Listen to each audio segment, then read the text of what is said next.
Good morning, Prudential sales executives, for our video message of the week. Today we have our first guest ever in 2011, and it is the Executive Vice President and County Manager, Cara Tuvell of Equity Title. Hi. Hello, welcome. Thank you. All right, here's how this is going to work, Cara. I am going to drill you with a few questions. Okay. And I would like you to talk to our audience, the sales executives of Prudential Americana Group. Good morning. All right.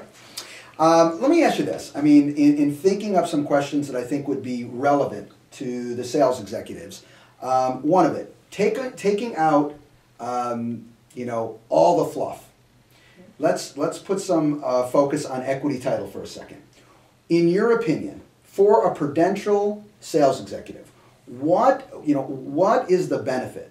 Okay, one of the benefits. Okay, because we only have a short period of time here. What is one of the benefits to use Equity Title? To narrow it down to the single largest benefit, I think, to using Equity Title is that Equity Title and Prudential have, over the years, developed a relationship, and we know one another's leaders, managers, and it facilitates our communication. In other words, if I have a problem to resolve with Prudential, I can pick up the phone and call any one of 10 people that I can immediately get in touch with, as opposed to trying to track down one person and playing phone tag for half a day. And so I would have to say it's the communication. Okay. Well, and as always, our business is built on communication, and I appreciate that. And I appreciate your willingness to, contact us when there's a question or an issue. Mm-hmm. And I appreciate you saying that there's 10 people you can contact, because you know what? That is going to help things resolve much quicker. Yes.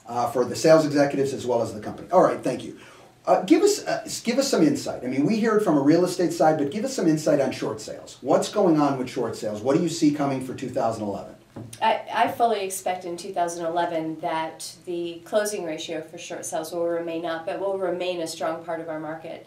And the transaction itself will continue, the processes for a short sale will continue to evolve even as the year goes by. So really one of the things we want to be sure to do, and that your sales executives should continue to do, is stay on top of the education. Any opportunities that are available to you to continue to learn how the process is changing, I would stay right with that. Okay. And that makes sense as well, because when I look at REO inventory, bank-owned inventory, it got as low as one point, down as low as 1,200 units for the entire market.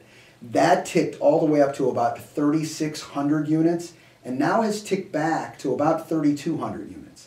So clearly it looks to us as well that short sales should continue being part of the marketplace.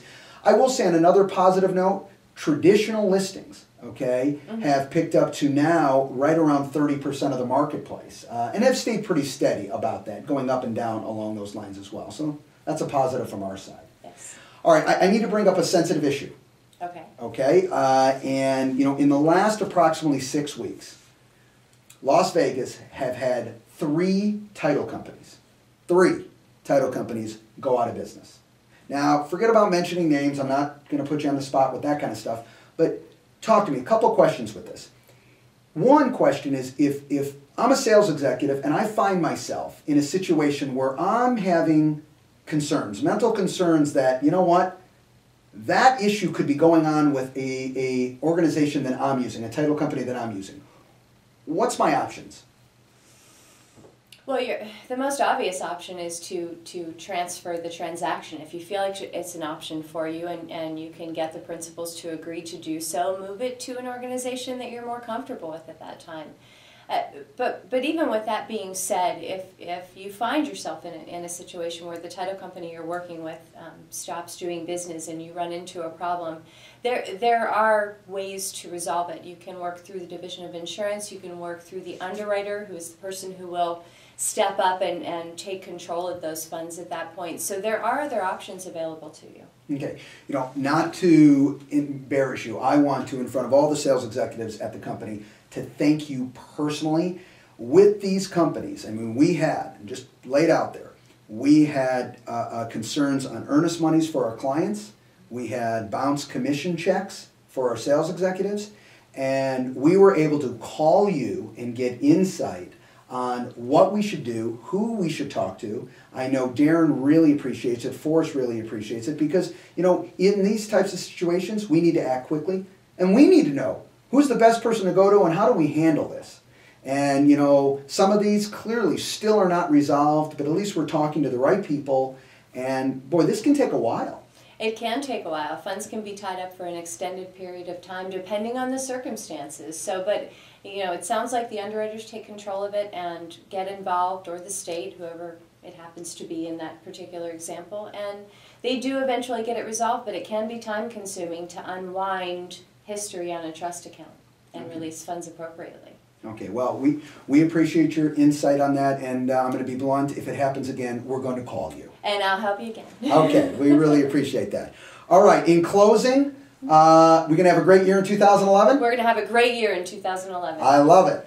All right, we're going to be really productive in 2011. You heard it from Cara, all right? It's locked in.